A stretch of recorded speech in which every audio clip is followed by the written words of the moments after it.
Let the tourney begin! In round one, Agnetha Skolt faces Eric von Brogg, and Geralt of Rivia plays Hamal on Dangbali. Alright, so if you want to win the Gwent tournament in Blood and Wine, you have to use a Skellige deck, and the Skellige deck, quite frankly, is terrible, so it took me quite a long time to sort out exactly what you should carry for the 4 guys that you have to play against in the Gwent tournament. So, literally, after spending about 5 to 10 hours playing Gwent, this is what I've come to the conclusion of. So, you're only going to want to have 22 unit cards for all 4 battles, and then the only thing you're really going to be swapping out is Scorch cards and decoys. The leader you're going to take is the second leader, because you can use him like a card, and so it's basically like an extra card if you use the second leader, and it acts as a stall move. You're going to grab Geralt, you're going to grab Ciri, Yennefer, Triss, you're going to grab whatever this guy's called. You're going to grab 3 of these Gaunter O'Dim Darkness cards. When you deploy one of the Gaunter O'Dim Darkness cards, the other 2 are going to come out from anywhere. You're going to do the Spy, Olaf, this level 10 hero. You're going to grab Ceres, and she works in conjunction with the 3 handmaidens you'll also be carrying. Grab him. Grab this guy, he works like a Scorch card. You're going to have 3 of these light long ships, and then you're going to have 3 of the maidens who work with that 1 hero card. You're going to have the medic, and you're going to have this 0 Camby. Only take these cards, I swear. I've done this a lot. I used to go in with like 30 cards, it didn't work at all. Trust me, go in with these 22 unit cards. Now, for the first guy, the only thing that's going to change is you're going to grab 3 additional Scorch cards, because your first guy is a monster deck, and he's going to throw a lot of monsters at you, and you're going to hang on to those Scorch cards so that when like a bunch of monsters come out, you just play them. And you should have a relatively easy time taking out the first guy if you grab exactly this 25 card deck loadout.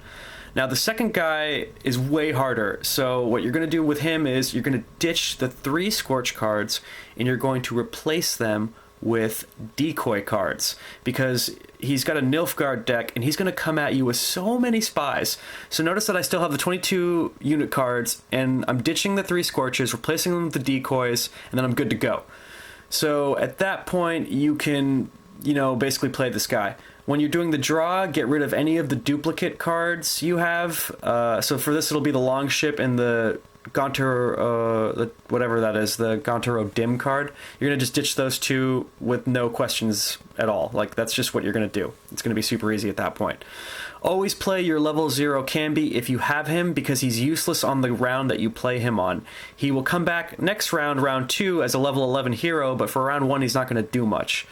Now, because I grabbed the decoys, I can literally steal his spy, because you're going to expect him to play spies and medics, I swear. Like, he's going to do that a lot. So if you don't have decoys to basically steal his spies back, you're going to be in for a world of hurt.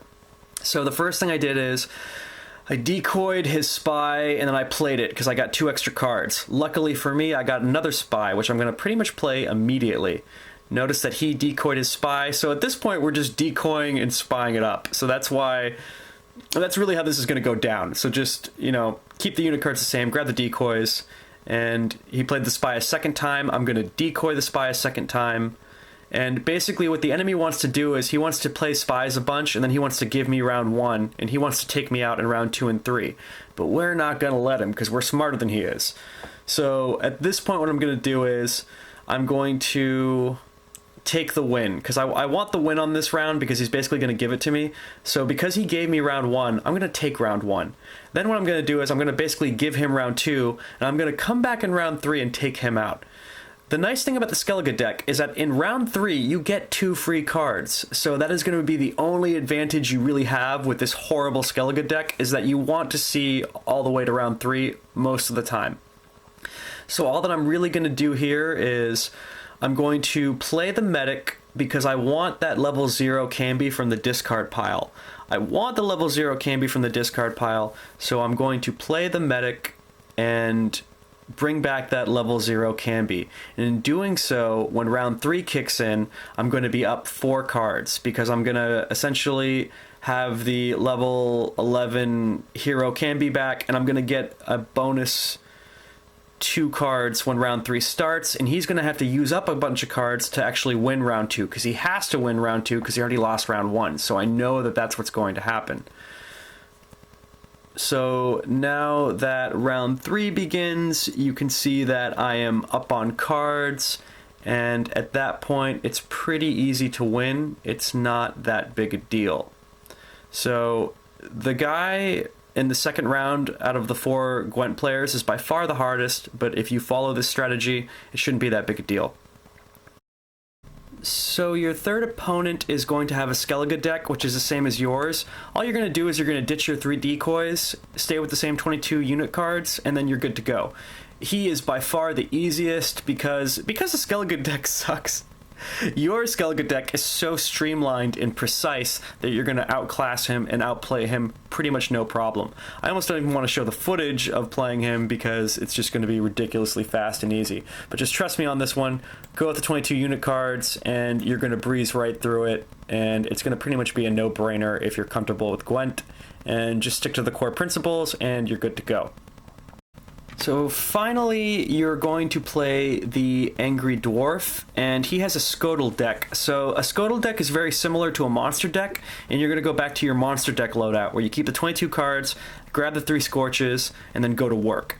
The only thing you're really going to need to worry about is not scorching your own units, so just play, you know, pretty standard. Play with the same strategy that you used with the last 3 guys, and you're going to be basically good to go. Because the hardest thing is getting a good draw and having a good loadout.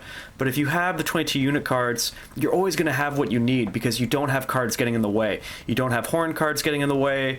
You don't have the mushroom cards getting in the way. You don't have weather cards getting in the way. You can just play a nice, clean game, and it's just not that big a deal if you go with exactly this loadout.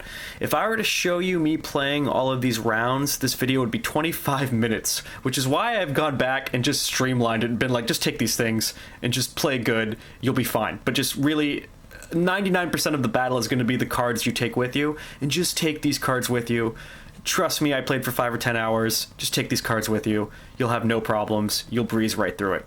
You might have to reload it once or twice, so make sure you save before the tournament, but I swear, if you take these cards, it's going to be pretty easy. Like, I don't think you're going to have to retry it more than 2 or 3 times.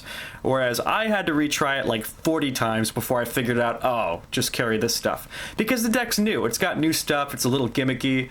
You know, I tested out the Berserker stuff with the mushrooms. I tested out a lot of things, but at the end of the day, this very streamlined deck of no more than 25 cards just annihilates everyone. That being said, now that I'm done with the tournament, I'm going to go back to my Northern Realms deck, and it's going to be just a beautiful thing. Because honestly, with the Skellige deck, it's so weak that you literally have to customize the deck for every opponent you play, which in normal Gwent you would just have a master deck that can deal with everything. But because the Skellige deck is just so random and annoying, you really are going to have to customize it for every opponent. So I don't recommend it for playing in general, but for the Blood and Wine tournament, you have to use it. So use this deck. I hope it was helpful. Good luck.